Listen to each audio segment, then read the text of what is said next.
नमस्कार दोस्तों, आज हम पढ़ेंगे हाथीगुम्फा अभिलेख और वाडनगर प्रशस्ति, जो कि यूपीएससी, पीएससी, यूजीसी, नेट सभी एग्जाम्स के लिए बहुत ही महत्वपूर्ण है।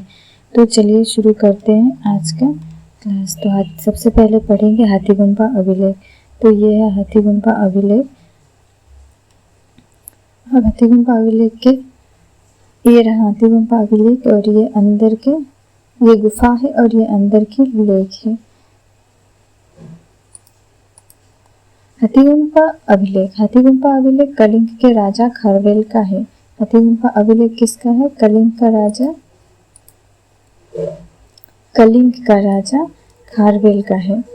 इसको बिशप और स्टार्लिंग ने 1825 ईस्वी में खोजा। इसको किसने खोजा? बिशप स्टार्लिंग ने 1825 में खोजा।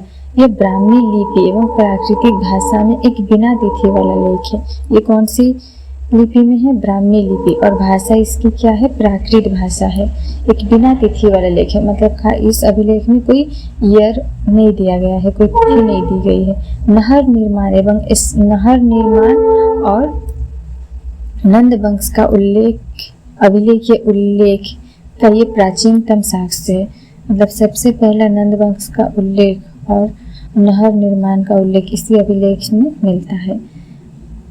महाराजा उपाधि का प्राचीनतम उल्लेख खारवेल के हाथीगुम्फा अभिलेख में मिलता है।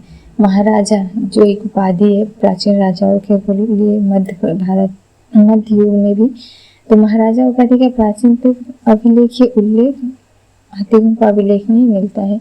यद्यपि सिक्कों में इस शब्द का उल्लेख पहले के काल में हिंद यूनानी राजाओं के लिए भी हुआ है, जबकि सिक्कों में भी महाराजा शब्द हमें मिलते हैं जो कि हिंद यूनानी राजाओं के लिए प्रयोग होता था। भारतवर्ष का सर्वप्रथम उल्लेख हाथीगुम्फा अभिलेख में है, तो ये बहुत ही इम्पोर्टेंट है। भारतवर्ष का सर्वप्रथम उल्लेख कौन सा अभिलेख में है? हाथीगुम्फा अभिलेख में सबसे पहले आता है। राजा मिनेंडर के अभिलेख खरोष्ठी लिपि एवं प्राकृत भाषा में है। राजा मिनेंडर का अभिलेख खरोष्ठी लिपि और प्राकृत भाषा में है। इसके बाद हम पढ़ेंगे वाडनगर प्रशस्ति। वाडनगर प्रशस्ति किसका है? गुजरात के चालुक्य शासक कुमारपाल से संबंधित है। वाडनगर प्रशस्ति चालुक्य शासक कुमारपाल से संबंधित है। इसके लेखक श्रीपाल हैं। वाडनगर प्रशस्ति के लेखक कौन है? श्रीपाल है। अश्वमेध का प्रथम अभिलेख साक्षर धनदेव का अयोध्या अभिलेख है। अश्वमेध यज्ञ जो हुआ था उसका अभिलेख साक्षर धनदेव का अयोध्या अभिलेख में मिलता है। संपूर्ण चोल वंश में राजाधिराज प्रथम केमनी मंगलम अभिलेख में भी अश्वमेध यज्ञ की जानकारी है। चोल वंश में एक अभिलेख है केमनी मंगलम अभिलेख, इसमें अश्वमेध यज्ञ की जानकारी मिलती है। चोल शासकों में सर्वप्रथम राजराज प्रथम ने अभिलेखों के आरंभ में ऐतिहासिक भूमिका अर्थात प्राक कथन देने की प्रथा चले। मतलब पहला इंट्रोडक्शन जिसे बोलते हैं। चोल शासकों के सर्वप्रथम महाराजा प्रथम के अभिलेखों में आरंभ है। गुप्त शासक वैन्यगुप्त के बांग्लादेश के प्राप्त गुनैदर अभिलेख में सर्वप्रथम सामंत एवं महासामंत शब्द का उल्लेख मिलता है।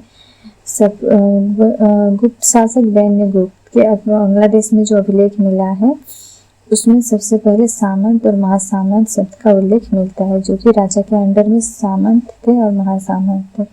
मध्य प्रदेश के एरन के बाराह प्रतिमा पर हुनराज तोरमान का लेख मिला है। तो मध्य प्रदेश के एरन से बाराह प्रतिमा पर, बाराह मतलब पिग, बाराह प्रतिमा पर हुनराज तोरमान का लेख मिला है, जो हुनराज तोरमान का उल्लेख मिला है। गुप्त एवं गुप्तोत्तर काल में अधिकांश अभिलेख संस्कृत में लिखे गए हैं। गुप्त और गुप्तोत्तर काल का अधिकांश अभिलेख संस्कृत में लिखे गए हैं। पुरुष और अपर क्लास के लोग संस्कृत में बात करते थे, लेकिन जो वोमेन्स थे और जो शूद्रस थे वो प्राकृत में बात करते थे। मतलब बातचीत करने का भाषा प्राकृत था। तो हायर क्लासेस के लोग संस्कृत में बात करते थे, या फिर पुरुष हो वो संस्कृत में। तो आज के लिए इतना ही। वीडियो पसंद आए तो लाइक शेयर सब्सक्राइब जरूर कीजिए।